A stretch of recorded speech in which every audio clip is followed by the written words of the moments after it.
할렐루야.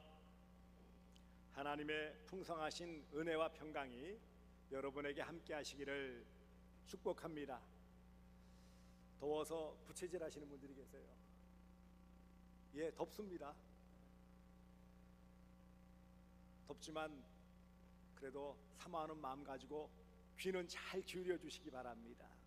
오늘 제가 봉독한 말씀 보시면 그 후에 11절에 그렇게 시작하고 있어요. 그 후는 앞서 백부장의 종을 치료하시는 그런 치유의 사건이 있은 다음에 있었다라는 것입니다. 나인이라는 성으로 가셨다 그랬어요. 예수님께서 나인이라는 성, 나인성은 가버나움, 나사렛, 곧 갈릴리 지역 가운데서 나사렛과 가버나움에서 가까운 작은 마을이에요. 그 나인이라는 성의 이름은 즐거움, 기쁨, 아름다운 뜻을 가지고 있는 그런 멋진 이름입니다. 문제는 이렇게 제자들과 그를 따르는 많은 사람들이 나인성을 향하여 가고 계셨는데 성에 들어가려면 문을 들어가야 되겠죠. 성문에 가까이 이르는데 사람들이 한 죽은 자를 메고 왔어요. 그는 관을 메고 오는, 요즘 우리나라식으로 말하면 상여를 메고 오는 사람들이겠죠. 그리고 그 앞에는 한 어머니가 울면서 나오고 있었음을 볼 수 있어요. 죽은 자가 누구냐? 여기 말씀대로 그 어머니의 독자는 뭐예요? 외아들, 하나밖에 없는 아들. 그리고 그 어머니는 또 뭐예요? 과부. 하나하나 늘어놓는 이 나열된 단어들이 벌써 들어만 봐도 뭐예요? 마음이 촉 처지고 치근한 마음이 들어요. 그리고 그 성에 많은 사람도 그와 함께 나오거늘, 당시의 장례식은 오늘날도 마찬가지지만 온 마을 사람들이 함께하는 자리예요. 두 무리가 만나게 되었어요. 예수님, 제자들, 예수님을 따르는 사람들은 나인성을 향해 들어가고 있고요. 나인성에서 성박 매장지로 나오고 있는 사람들, 과부, 그 관에는 그 아들 청년이 누워 있고요.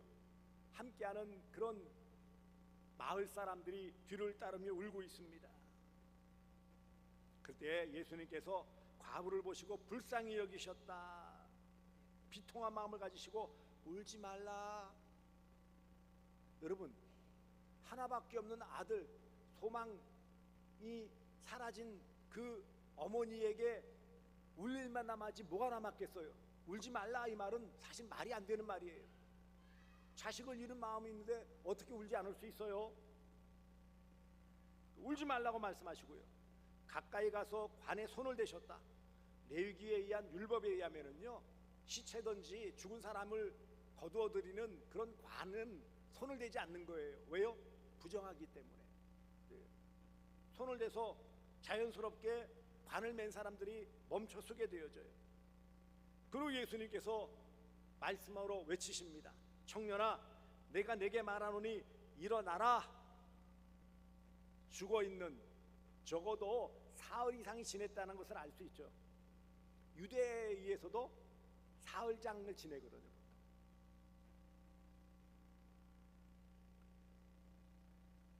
그런데 15절을 보시면은 죽었던 자가 일어나 앉아 말도 하거늘 어머니께서 그 아들을 그 예수께서 어머니에게 주셨다 그랬고요. 그 일로 말미암아 그 나인성의 사람들이 두려워하며 하나님께 영광 돌리고 큰 선지자가 우리 가운데 일어났다, 이런 말들이 오늘 본문 전체의 내용입니다. 여러분 어떻습니까? 나인이라는 이름의 뜻이 뭐라고 그랬죠? 기쁨, 즐거움, 아름다움이라는 이름을 가지고 있는데, 그런 나인성이 기쁨의 장소, 즐거움의 장소, 아름다움의 모습이 아니에요. 슬픔과 절망, 통곡의 소리만이 넘쳐나는 그런 장소였다는 것을 알 수 있어요. 장례행전의 주인공이 누구라고요? 그 나인성에 있는 과부의 하나밖에 없는 아들, 남편을 잃고 홀로 살아가며 그래도 그 아들을 의지하며 살았던 그런 과부에게 청년, 정확한 나이는 모르지만 여기서 청년이라는 것은 적어도 군대 가서 싸울 수 있는 정도의 나이, 그럴 때 뭐라 불러요? 청년이라고 부르겠죠. 어느 정도 장성했다라는 것을 알 수 있어요. 그런데 애지중지 기울고 유일한 소망의 끈으로 붙잡고 있던 그 아들이 세상을 떠났습니다. 당시 고대 사회 팔레스타인 지역, 우리나라도 마찬가지였습니다만은 그런 고대 사회에서 남편을 잃고 아들마저 잃은 과부의 삶이라는 것은 사회적인 보호막이 사라지는 벼랑 끝과 같은 절망밖에 남아있지 않은 삶일 것입니다. 그 아들이 세상의 전부였고 미래였고 유일한 소망이었습니다. 그런 아들이 죽었어요.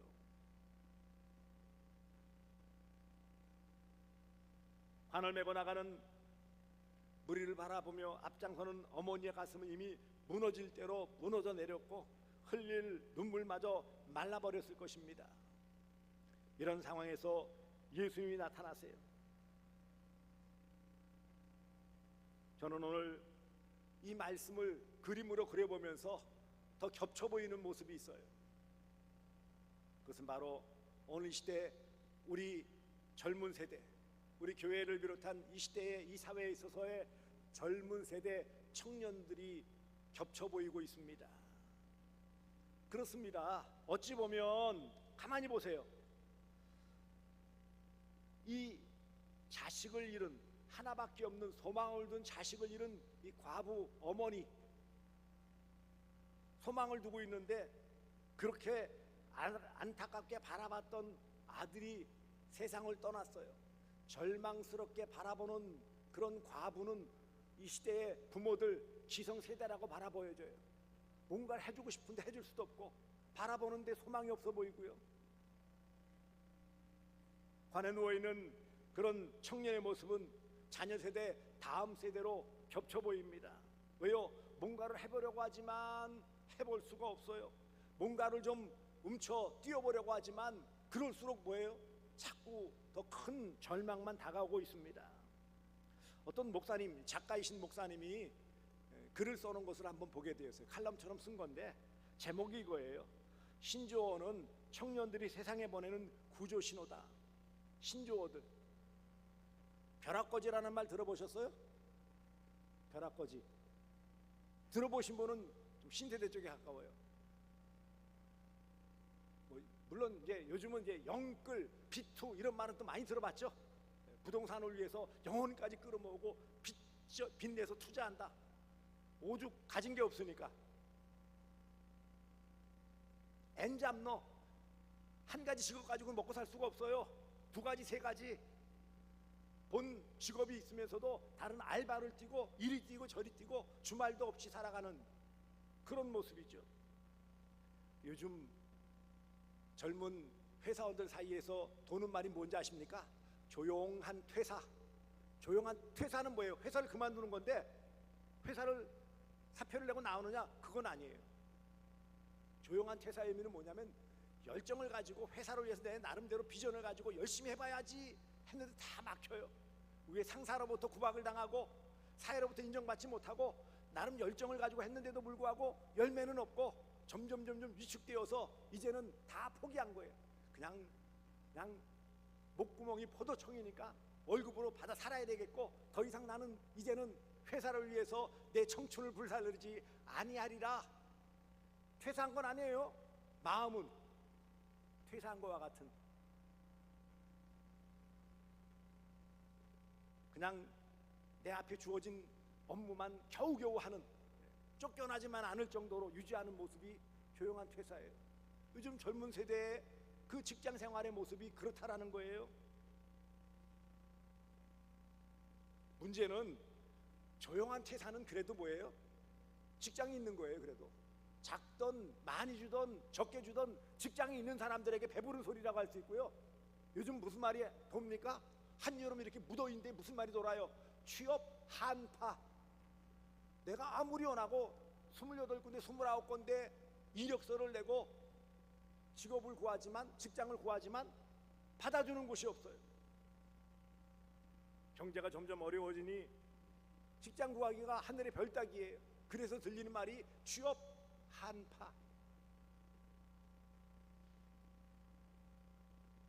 아마도 교회를 다니거나 모범생인 청년들에게 있어서 주어지는 강박관념 중에 하나가 이런 이 갓생 강박이라는 요즘 청년들이 쓴다고 그래요.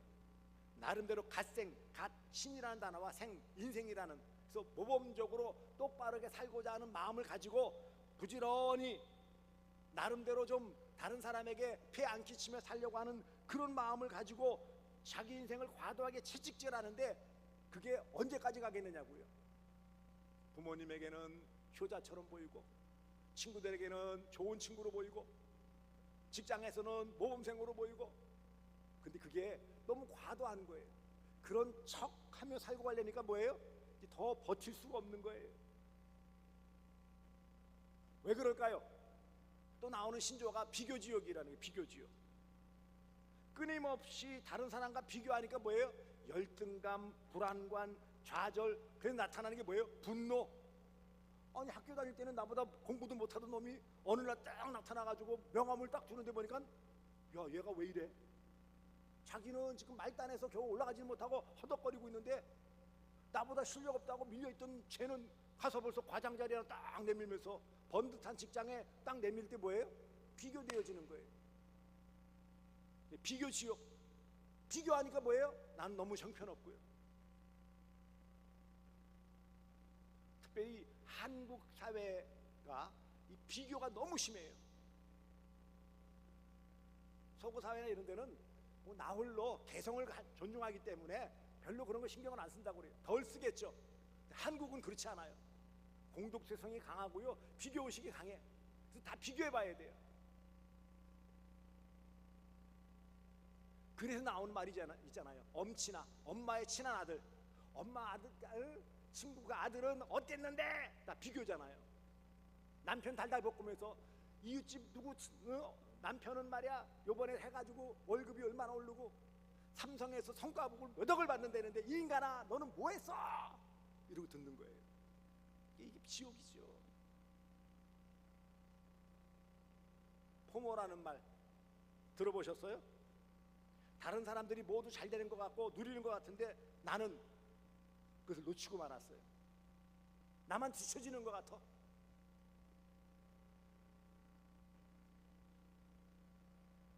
그래서 나타나는 게 뭔지 아십니까? 요즘 또 포모라는 단어에 지나가지고 이제 조모라는 단어가 나왔어요. Joy of missing out 그래가지고 그냥 다 필요 없어. 이제 이 순간 그냥 즐기기만 하면 돼. 뭐 다른 사람 뭐 관계 뭐 어떤 거 다 신경 안 쓰고 그냥 혼자 자유롭게 살고 싶은 마음을 갖는 거예요. 결국 여기 이 작가 목사님께서 결론적으로 말하는 거 이거예요. 이런 신조어라는 것이 단지 젊은 세대가 그냥 불량하게 떠드는 소리가 아니라는 거예요.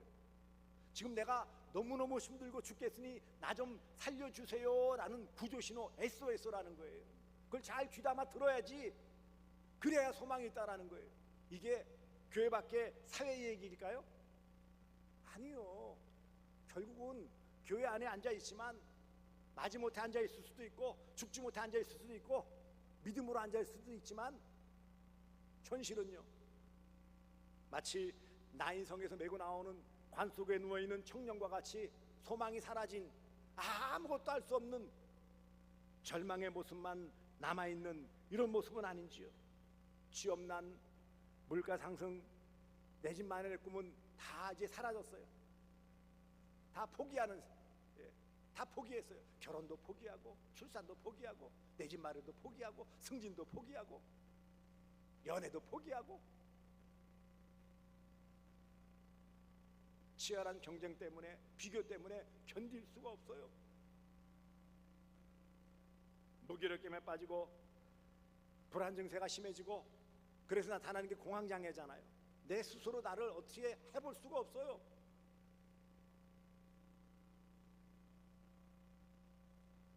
영혼이 완전히 마비되어 버린 것 같은 그런 신앙적인 모습에서도 처져 있는 이런 모습이 물론 우리 기성세대에게도 나타나지만, 안타깝지만 나인성에서 메고 나가는 관 속에 누워있는 청년과 같이 그 어머니에게는 유일한 희망이었고 살 그런 희망의 끈이었는데 끊어진 것과 같은, 우리가 바라볼 때 부모와 같이 안타까운 마음만 바라보고 한편으로 청년들은 아무것도 할 수 없는 무기력감에 빠져있는 이 세대의 모습이 이 말씀에 겹쳐지는 것이에요.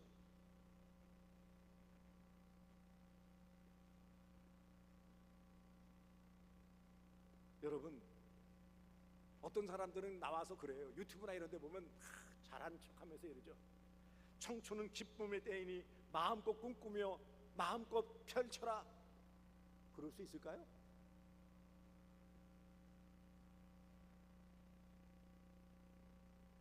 수도권 제외하고도 대구에서도 웬만한 자기 집까지는 몇 억이 있어야 돼요.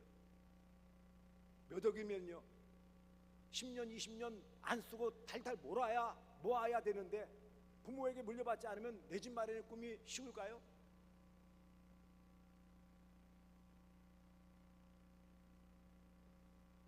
현실은 나인성의 그 청년과 같이 누워서 아무것도 할 수 없는 것과 같은 무기력감에 빠질 수밖에 없는 거예요. 활력을 잃고요, 겨우 하루하루 버티는 것과 같은 안타까운 현실을 우리 부모 세대가 또한 바라보고 있는 게 얼마나 괴롭습니까? 눈물 짓고 한숨 지을 수밖에 없는 그런 모습입니다. 그런 안타까운 현장에 예수님께서 찾아오십니다. 오늘 보시면은 예수님께서 가까이 가서 그랬어요. 그 앞서 주께서 과부를 보시고 왜 예수님께서 나인성으로 가셨을까요? 말씀드린 것처럼 가버나움에서 백부장의 종을 고쳐주시고 그리고 가까운 거리에 있는, 비교적 가까운 거리에 있는 나인성으로 가셨다라는 것입니다. 아무 목적 없이 의미 없이 가신 것이 아닙니다. 분명한 목적을 가지고 가셨어요. 그리고 나인성에서 나오는 죽음의 무리를 바라본 것입니다. 그때 13절 보시면 주께서 과부를 보시고 그랬어요. 과부, 사랑하는 아들을 잃고 희망을 잃고 절망에 빠져있는 과부를 보시고 불쌍히 여기사 울지 말라. 울 수밖에 없는 상황에 있는 이 어머니에게 울지 말라고 말씀하시는 것처럼 오늘 이 시대에 우리 모든 기성세대, 부모 세대를 향해서 울지 말라고 말씀하십니다. 울만한 상황이잖아요. 울 수밖에 없는 상황이잖아요.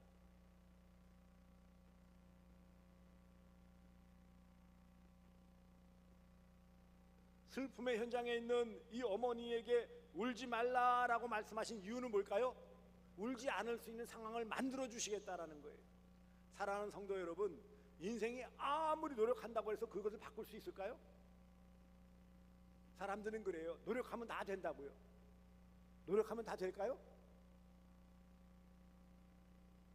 얼마나 많은 애를 쓰고 힘을 기울이고 발버둥을 치지만 할 수 없는 일이 너무 많아요.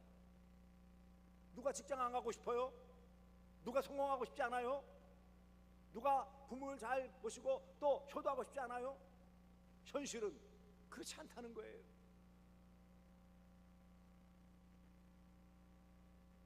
단순히 이 육신적인 문제가 아니라 우리의 모든 전인적인 이런 어려움들이 우리 앞에 놓여 있어요. 눈물을 보시는 주님께서 그런데 울지 말라. 예수님은 이 여인의 눈물, 그 통 하나의 눈물을 지금 보셨습니다.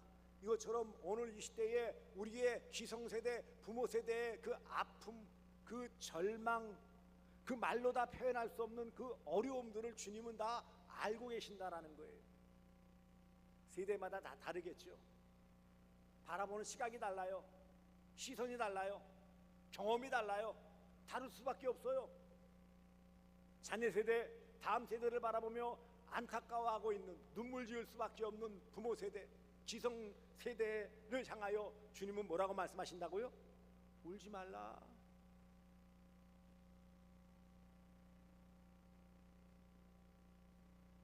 주님은 주의 백성들의 눈물을 결코 외면하지 아니하십니다. 그 모든 형편을 이미 알고 계시는 거예요. 그 삶의 현장을 찾아오시고 그 모든 문제들을 직시하시며 그 문제들을 해결해 주시기를 원하시는 분이 바로 주님이십니다. 울지 말라는 거예요. 그리고 뭐 하셨어요? 관에 손을 대셨다 그랬어요. 가까이 가서, 원래 가까이 가면 안 되는 거예요. 손을 대고 손대면 안 된다고 그랬어요. 율법에 의하면 죽은 자는 죽음은 부정한 것이기 때문에 가까이 하지도 않고 더군다나 손을 대고 만지지도 않습니다. 근데 주님은 손을 대셨어요. 이 말씀의 의미가 무엇입니까? 주님은 그 모든 것을 뛰어넘어 우리의 모든 삶의 현장에 찾아오시고 절망의 현장에 찾아오시고 죽음의 현장에 찾아오셔서 새로운 생명을 주시고 새로운 활기를 주시고 새로운 소망을 주시는 전능하신 하나님이심을 여기서 잘 보여주고 있는 것입니다. 이런 부모 세대의 아픔을 보신 주님께서 다음 세대를 향해 뭐라고 말씀하십니까? 오늘 본문 14절에 보시면 이르시되 청년아 내가 네게 말하노니 일어나라. 청년아 일어나라 그랬어요. 오늘 우리에게 주시는 말씀, 우리 다음 세대 젊은 세대에게 주시는 주님의 명령입니다. 일어나라. 일어나라. 사랑하는 성도 여러분, 특별히 이 자리에 앉아있는 우리 청년 여러분, 오늘 주님께서 동일하게 명령하십니다. 청년아 일어나라. 왜 일어나라고 말씀하실까요? 형편을 아시니까 일어나라는 거예요. 엉뚱한 처방하지 않아요. 요즘 세대 어른이네 전문가이네 뭐 많은 부분에 경험을 했네 하지만 사실은 엉뚱한 부분들을 많이 처방을 해요. 정말 진정한 그런 젊은 세대의 아픔이나 어려움들 그건 수박 겉핥기로 알고 다른 처방을 많이 해요. 물론 그렇습니다. 다 기성세대는 젊은 세대를 다 경험해 봤어요. 전에도 말씀드렸죠. 노래 가사에 너희들 늙어봤냐? 나는 젊어봤다. 그렇죠. 그런데 여러분 꼭 기억하실 것, 저를 비롯한 기성세대는 기억하세요. 물론 우리가 젊어봤고 그 과정을 겪고 왔는데 그때하고 지금은 다르다니까는요. 글쎄 다 아는 것처럼 말하지 마세요. 몰라요. 우리는. 저도 그런 줄 알았어요. 나름대로 청년 사역했고 SB 간사도 했고 그래도 좀 관심이 있고 일부러 시간을 내서 좀 배우고, 근데 가만히 보니까는요 잘 모르겠어요. 멀리 갈 것도 없고 내 자식들도 내가 모르겠어요. 내가 낳은 내 자식도 내가 모르는데 내가 관심을 가지고 기울이고 사랑한다고 하는 우리 교회 안에 있는 청년들을 다 알까요? 위로만 할 뿐이고 등만 두들겨 줄 뿐이지 사실은 말씀드린 것처럼 잘 몰라요.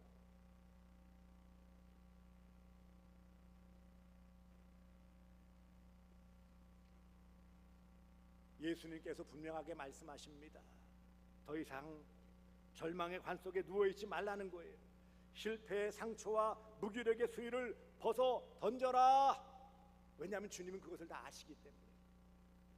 기성세대, 부모세대는 잘 몰라요. 우리 젊은이들 생각해보세요. 잘 몰라요.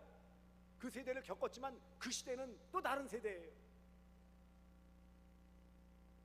나름 알려고 노력을 하고 부분적으로 겹치는 부분이 있지만 60년대, 70년대, 80년대 젊은 세대, 그때는 야타, 반가 이러던 신조어시던 시대하고 지금 세대하고는 너무 다르다니까는요. 달라도 너무 달라요.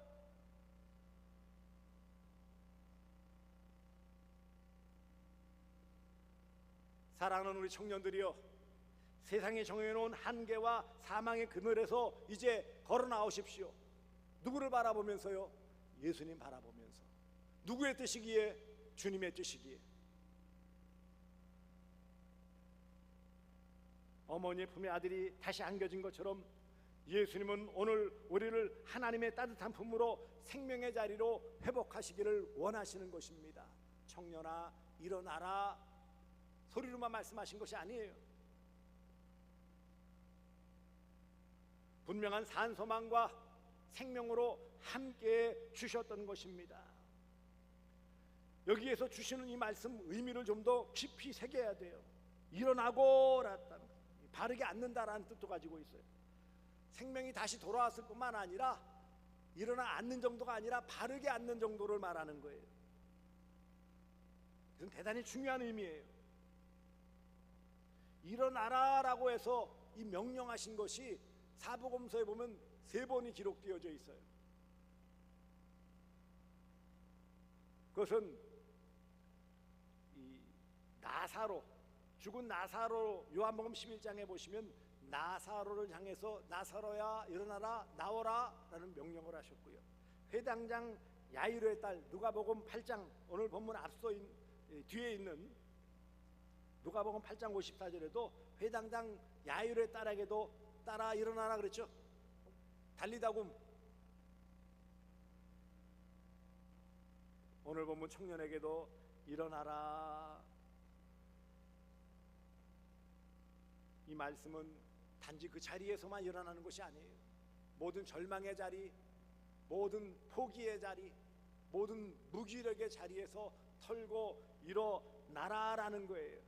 불신앙의 자리에서 일어나라 하는 것을 명령하고 계시는 것입니다. 그러므로 이렇게 명령하시면 어떤 역사가 나타날까요? 15절에 보시니 죽었던 자가 일어나 앉고 그랬어요. 주님의 은혜로 일어나 앉고 회복되었다라는 것을 잘 보여주며 소망을 되찾았음을 보여주는 것입니다.